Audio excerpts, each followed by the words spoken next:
L'invité de la rédaction, Jafet Béhémé, président du collectif des leaders gabonais. Avec lui, nous parlerons de la contre-offensive engagée par un pan de la société civile à la suite des poursuites pour corruption active et passive contre Noureddine Bongo-Valentin. Jafet Béhémé, bonjour. Bonjour. Vous êtes monté au créneau pour dire c'en est trop contre Noureddine Bongo. Oui, effectivement, je vous remercie. Nous sommes sortis aujourd'hui pour dire non, non et non sur le comportement de certains de nos compatriotes dites de la société civile et dont c'est très bien qu'ils ont un penchant opposant au pouvoir en place. Et ce qui nous a beaucoup frustrés dans leur dernière sortie, donc le dépôt d'une plainte, c'est la manière dont ils ont procédé pour déposer une plainte, étant donné que... Qu'est-ce qui a fâché dans la manière? Ce qui fâche dans la manière, c'est la forme dont ils ont pris le fameux problème.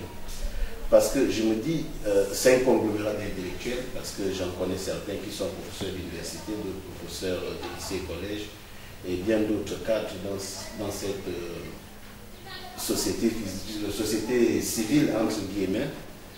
Mais je me dis, en tant qu'intellectuels, en tant que ceux qui transmettent le savoir, ils ont le devoir de s'enquérir d'une situation, d'avoir reçu une information, de la recouper et avoir des preuves tangibles pour poser l'acte auquel ils ont posé, donc porter plainte. Est-ce que vous pensez qu'ils n'ont pas les preuves de leur charge contre Noureddine? Ben, je vais me fier à RTN, dans leur passage sur RTN.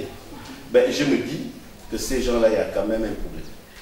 Parce que vous ne pouvez pas, un matin, se lever et dire que nous avions compris un Congo de bar, parce que moi j'appelle ça comme ça, une histoire inventée de toutes pièces, dormir debout, parce que nous, avant de nous lever, peut-être ils vont dire que c'est les gens qui ont des coïncidences avec le pouvoir, mais non.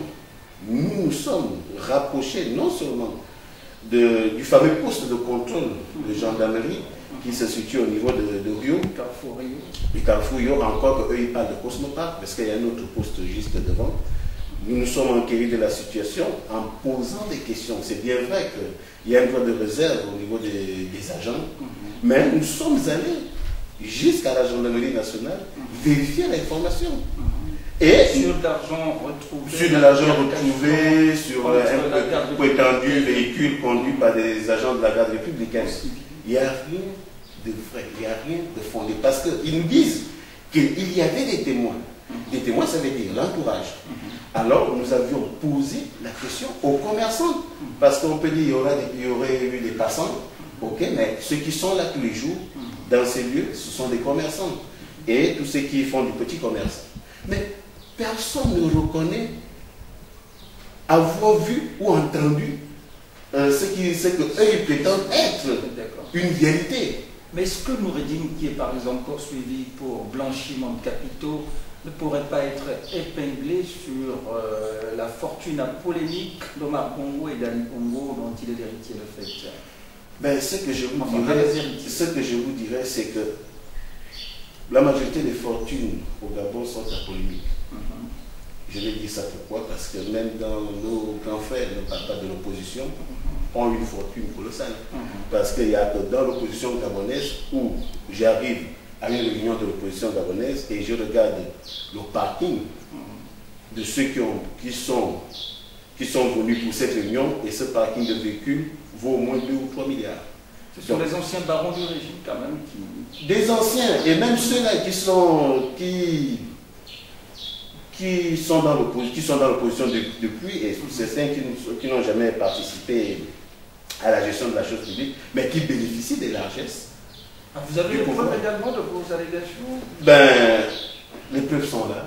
Les preuves sont là, nous on peut le prouver. Et Noureddine Bongo et ses relations avec Brice Patricia Bianca, aujourd'hui en disgrâce et en prison, est-ce que Noureddine ne pourrait pas être rattrapé dans ces micmacs qui ont permis à Bla et son clan d'être mordus par le venin de scorpion? Bon, si vous me permettez de revenir légèrement sur la fameuse fortune, mais il faut dire aussi que vous parlez de son grand-père, le président Omar Bongo, mais parlez aussi de M. Valentin, qui est son grand-père aussi, qui était un maniaque de l'assurance, le propulseur de ce secteur au Gabon, et qui s'est fait une fortune, et dont Noureddine Bongo est héritier. Donc, et en revenant, pourquoi la fortune d'Omar Bongo, de feu Omar Bongo Ondimba, et la fortune d'Ali Bongo Ondimba pourra faire polémique sur Noureddine Bongo Ondimba, sachant très bien que les bénéficiaires, parce que vous aviez suivi comme moi cette affaire d'héritage, les premiers bénéficiaires de l'héritage d'Omar Bongo, ce sont ses enfants. On en a dénombré le nombre, dont le nom de Noureddine Bongo Valentin n'y figurait pas. Donc, vous savez qu'Ali Bongo a une fortune colossale, une des plus grosses fortunes du continent. Ça, c'est vous qui nous dites. Il faille qu'on nous le prouve, qu'il nous donne des registres de compte d'Ali Bongo et tout ce qui va avec. Il est très facile pour la presse au jour d'aujourd'hui et le monde des nouvelles technologies qui nous donne l'occasion, peut-être sur Facebook ou dans d'autres sites d'information en ligne, d'écrire ce qu'on a envie d'écrire. Mais apporter la preuve. Le magazine c'est ça. Forbes, quand même, qui classe les fortunes mondiales. Tu sais, moi je ne crois. Forbes peut classer des fortunes mondiales, mais on connaît qu'il y a des gens qui ne figurent jamais dans Forbes, mais qui sont estimés être des gens les plus riches du monde. Mais il faut dire aussi que Forbes, la même manière dont il fait sur des présidents africains, qu'il nous le fait sur des présidents. Et donc, il ne doit pas seulement se limiter qu'en Afrique, où il puise la haine, la rancœur, ils injectent en Afrique, parce que tout simplement lire une telle aberration, c'est quand même faire mal à ces peuples-là, qui, le président, pour prendre le cas du Gabon, le président Ali Bongo, ne ménage aucun effort pour pallier à cette situation de pauvreté des richesses. En 10 ans de présence d'Ali Bongo, le bilan pose problème quand même. Hein? Ben, je ne crois pas que en 8 ans de magistère de d'autres présidents dans d'autres pays, le bilan est vraiment cela.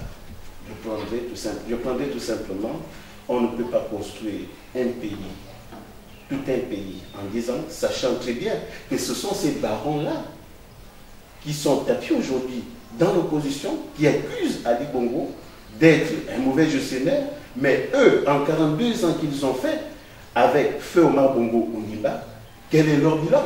Mais ne me dis pas, monsieur Marékou, que si on compare exactement là où il y avait le boom pétrolier et l'argent qui coulait à flot, il n'y avait même pas de contrôle, de ce qu'on a réalisé en 42 ans et de ce qu'on a réalisé en 10 ans, je crois que le bilan d'Ali Bongo était logique, si on peut le dire ainsi. Ok, c'est un point de vue.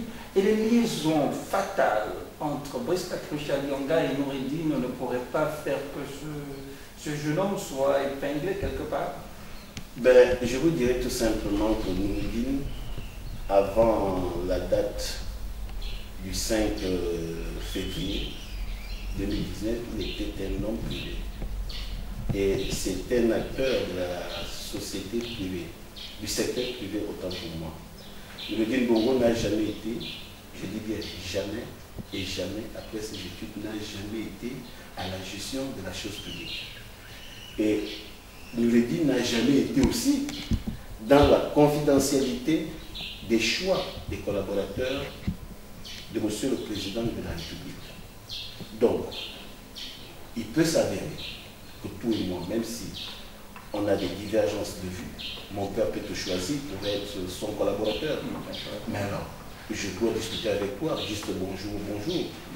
Mais la nature des relations qu'on veut nous faire croire qu'il y avait entre Noureddine Bongo Ondimba et Brice Patricia-Lyonga n'ont rien à y voir avec la gestion de la chose publique. Sinon, Noureddine serait reproché avec preuve à l'appui de certaines allégations de certaines personnes. Et je dirais, Noureddine Bongo n'est nullement inquiété sur l'opération lancée par les plus hautes autorités de la République. Donc sa proximité avec Bla ne pourrait pas... Mais il faut d'abord déterminer quel genre de proximité. Est-ce qu'il y avait vraiment une proximité? Parce que la proximité dont vous faites allusion, c'est celle-là dont on veut nous faire comprendre, disons, cette opposition-là. Est-ce que la proximité qu'avait Jean Ping avec la famille présidentielle peut lui poser des problèmes au jour d'aujourd'hui? Est-ce que cela peut faire en sorte qu'au jour d'aujourd'hui, on accuse Jean Ping de ce que tel ou tel membre de la famille présidentielle a fait? Je ne crois pas. D'accord, Jafet Béhémé, est-ce que vous êtes rapproché de cette société civile qui accuse Noureddine Bongo de corruption active et passive pour essayer justement de mieux éplucher le problème et le comprendre? Vous savez, quand des gens sont focalisés à aller dans des fake news, il est très difficile de parler avec eux. Nous sommes vos compatriotes, hein, Georges Paga. Non, je suis tout à fait d'accord. Que vous connaissez bien. Mais je dis, je prendrai votre élément à vous, que vous avez diffusé sur RTL, dont des gens font allusion à des vagues. Je vous pose, sincèrement, je ne mets pas en doute leur intégrité morale et intellectuelle, mais je mets en doute leur sincérité. Parce que il est vraiment inapproprié que quelqu'un de bien calé, comme le président de ce collectif qui ont porté plainte, de dire qu'ils ont des preuves parce qu'il y aurait des passants qui étaient là et qui ont vu. Mais non, il y a quand même un problème dans le pays sur le journaliste. Il y a quand même un vrai problème. Le problème, je vous prendrai peut-être l'exemple de ce qui s'est passé récemment du jeune Rinaldi qui est recherché, dont je compatis avec la famille, et dont je demande aux autorités compétentes d'accélérer réellement les recherches pour retrouver ce jeune compatriote et vraiment de faire le maximum pour éradiquer ce phénomène.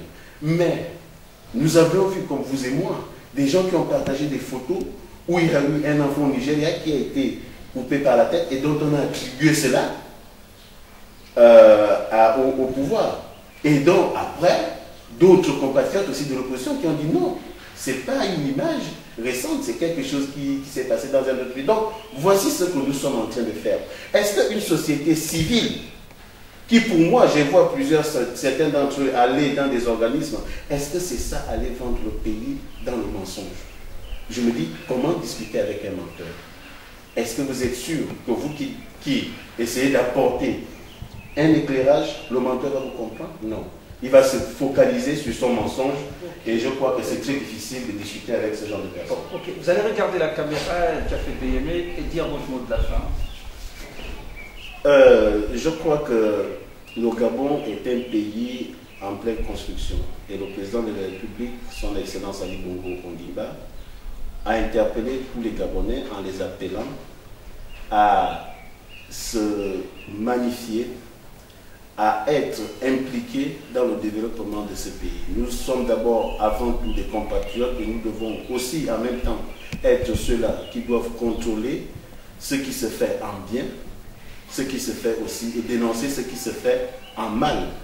Et c'est pour ça que j'interpelle tous les Gabonais d'être beaucoup plus vigilants dans des fausses informations qu'on attribue. Et terminer en disant que le poste de coordinateur général des affaires présidentielles ne date pas d'aujourd'hui. Et ceux-là qui aujourd'hui disent que c'est anticonstitutionnel, alors que ce poste est bien et bel inscrit dans la Constitution, c'est des oiseaux de mauvaise augure. Et faites très attention parce que ce sont ceux-là qui avaient proposé à l'époque à Omar Bongo Ondimba, fait Omar Bongo Ondimba, la création de ce poste-là. Et que tout Gabonais, même étant le fils d'un président ou d'un ministre, doit bénéficier de tous les avantages de ceux-là qui doivent gouverner la chose publique. Que Dieu bénisse notre pays, qu'il nous garde. Je vous remercie. Jafet Béhémé, merci. C'est moi qui vous remercie. Okay.